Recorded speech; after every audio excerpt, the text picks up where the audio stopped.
Very pleased not to be joined here at Blogging the Boys by the one, the only, the legendary. He's been casted to play the villain in the next sequence of Marvel movies. It is from the national champion Wolverines, Kris Mhm. Jenkins. Kris, welcome to Blogging the Boys. Thanks for taking the time to join us. Yes, sir. Appreciate you for having me. Thank you. I feel like people don't call it maze enough. That's a really unique word, and it doesn't get said often enough. You know what I'm saying? Like, I would say maze a lot if I was you. Really, maze enough? Well, no, like the word maze, like maize and blue. Like people don't say the word maze enough. You know, Yeah, like how many times in your life outside of like related to school have you said that word? Never. none. I Right? didn't even know maze existed before I came to Michigan. Like, I really thought it was blue and yellow, to be honest. And, I was uneducated, though. So, And here you are spreading the good word with a fine education from the fine University of Michigan, the national champions. Kris, if it isn't obvious, I cover the Dallas Cowboys here at SB Nation. Mazi yes, Smith, sir. that's my very first question. I got a lot of questions about you, but Mazi, not the best rookie year. I'm sure you kept tabs while you were busy, but give people just sell them a little bit on Mazi coming into his second season. Obviously, he's a physical freak, a physical marvel, but people kind of want to feel the arrow pointing up again. Oh, I could sell them. I could sell them all day, and that's exactly what I'm going to do. I mean, be honest with you. My freshman year, when I came in his sophomore year, he didn't have the craziest sophomore year. Wasn't one of those guys. Kind of similar thing going on. But his junior year, when I tell you, when this man, when he works and he gets in that room, he starts working. Oh, there's nothing he can't do, and that's what really got him, blown up his junior year, his senior year, his work ethic, because he can adapt. And once he adapts, it's going to be ball game from there. So his second year in the league, coming in as, more of a veteran, oh, he's going to do nothing but ball out. I know it. All the guys that play with him know it. So I'm excited to see it. There's a lot of conversation about the Cowboys asking him to put weight back on that he may or may not have lost over the course of his rookie season. And I'm Mm. always curious because I've never really gone through that. I mean, I'm sure you've been through that at some point. When you get told, Kris, we want you to put on weight, or if Mazi's getting told, what is the first thing you think? Like, do you really think like I have to eat like the most gorged out food possible, or is it a challenge to gain weight? I've never been through that, so I'm curious.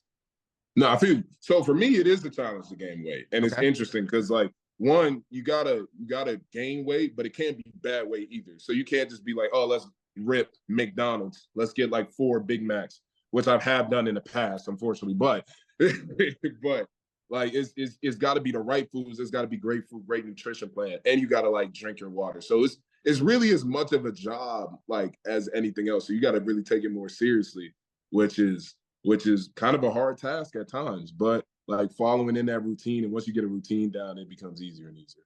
Well, being an athlete and being a professional athlete certainly is obviously a job, but I feel like there's so much to it that didn't exist a long time ago. I don't know if you've had conversations about this with, say, your family, say your dad, about like, dude, man, when y'all were in this thing, man, you didn't have to worry about how much water you were drinking. You know what I mean? Like Mm. this is a whole different world. I have to imagine though that some things may be similar, some things you may be accustomed to or have an inside level of knowledge on that people who are going to be drafted, are going to enter the league that don't necessarily have that advantage.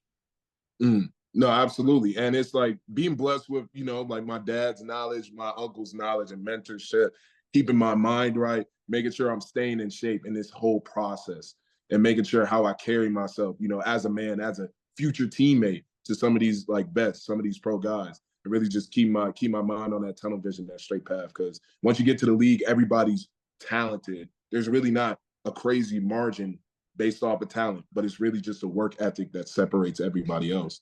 And I'm excited. I'm looking forward to putting in all the work necessary to hopefully take my game even higher, to I, even more heights. I think what you said is one of the things you said is really underrated, like understanding that you have to come in and work with veterans. I mean, these are grown ass men. I mean, right? This is everyone's job. This isn't like, oh man, after this I got to go to kinesiology or whatever. Like Yeah. it's a very different life. And I mean, I don't know if maybe you've talked to other people, maybe not just your family, but all of a sudden you're talking to people who have children, people who have older children, right? Like people who are in different ages or stages of life than you are, and you're going to enter this melting pot of cultures and walks of different whatever. That has to be exciting, but also a challenge in and of itself, like you said.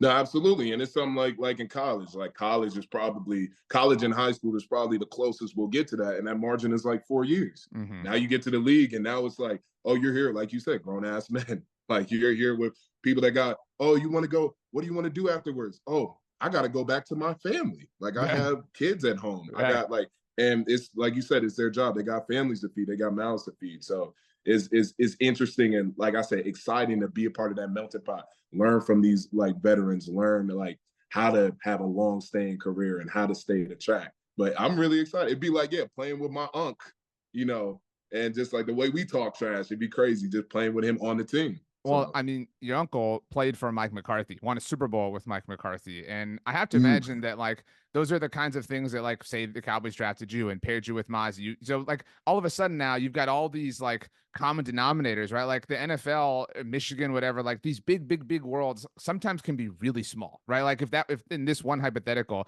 all of a sudden you can be so much closer to this thing that was so far away for a really long time. And I think that's a mm. really cool thing. Again, for you, that's like a legacy NFL player. Not everybody has that, and not everybody's in that situation.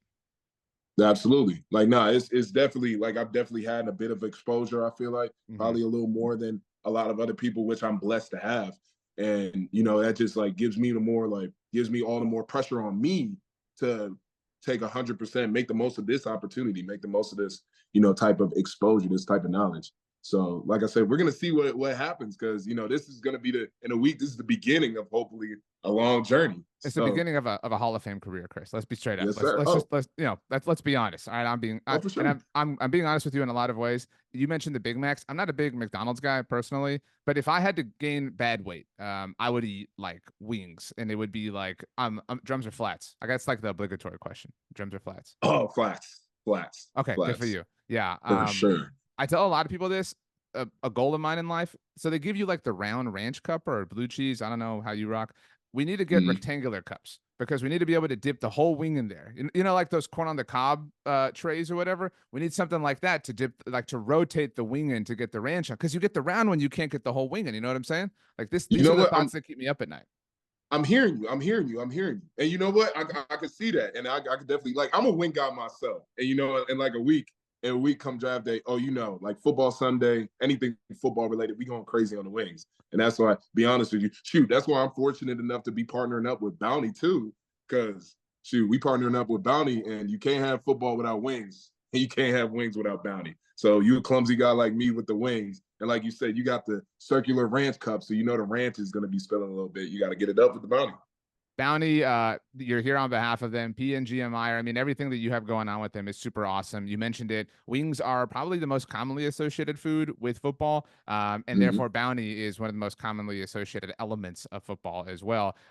If it was you, how many sheets of a Bounty paper towel do you think it would take for you to not be able, like, you know how in high school you run out through the, like, you know, the tarp or whatever? How many Oh sheets yeah, of a Bounty paper towel would it take before we could stop you? stop me. Yeah, You like might. we're talking like 1,000. Like how many Ooh, sheets in a row before it would be too much for you to overcome? maybe I think like 1,000 because Bounty is strong, but I'm strong too. So so I give it 1,000. I Like maybe well, not so the sandpaper though. you exactly. You said you're strong. This is such an interesting process that you're going through because you seem like a humble person. Despite the fact that you've had all this success in life and the fact that you come from a family that's had a lot of success. And so kudos to you and kudos to your family and your upbringing. I mean, it speaks a lot to your family. But you have to kind of sell yourself. You have to kind of be narcissistic and arrogant. Like when you're talking to these teams, you have to be like, well, you need to pick me, right? So you have to kind of, throw your humble hat to the side for a moment. What's that been Yeah. like for you? It's been straight up like true. Like at the end of the day, I got the humble exterior. Like that's how Mhm. I'm raised. And at the end of the day, like I know that more work has to be done. I haven't arrived yet. And now I'm getting to a bigger stage in my career, new life, new career. Like I haven't arrived yet. But however, I will say this. At the end of the day, I got that chip on my shoulder that I know what I'm capable of. I know I got more work to do. That's why I'm humble. But at the end of the day, I know when I get on the field and the mutant got to come out, that's what's gonna happen. And Uh, you know, so the mutant, uh, are you watching XMen 97? You seem like somebody who would enjoy this. a little bit. Okay. Well, is that the new movie that came That's out? the new series on Disney Plus. Not an ad for Disney Plus, but they Okay, you know you're kind of busy, but if you have some time, maybe check it out. You know what I'm saying? It's a pickup off of the series that ended in 1997. So okay. You know what? I might. Yeah, no, because I think I've seen a couple of ads for that. So I'll have to find the time. But um absolutely, I'm an X-Men guy. well, last thing, because we're tight on time. Somebody who is a fan of the team that drafts you in a week at the time you and I are talking is going to find this video at some point in the spring and the summer because they're going to have to know everything about Kris Jenkins. So if you have to send a message to your future fan base now, but your current fan base when the person is watching this, what do you want? Oh, this is great. What do you want them to know about you and why? Okay, like as a football player, I'm finna do everything in my power possible to be the absolute best player I can be and give y'all what y'all deserve, which is a Super Bowl at the end of the day. Like at the end of the day, of course, I got all these goals, all these ambitions, but we're talking Super Bowls, we're talking championships. And I'm gonna give you nothing but my 110% commitment to doing that because it's my job. And at the end of the day, my fans, I hope the fans in the future know y'all could come up and say what's good whenever. Like I said, I'm a pretty chilled guy when I'm off the field. Maybe on the field, I'm in a different zone, but off the field, I have nothing but love and appreciation and support for the people that give me the love and appreciation and support. Kris Jenkins, the Mutant, that was awesome. We're definitely going to tweet and Instagram that clip. So you've already got a career post football lined up. You know what I'm saying? But I don't want to rush you. You got a lot of Yeah. Super Bowls to win. You got a gold jacket to earn, a bronze bus. Congratulations on the national championship.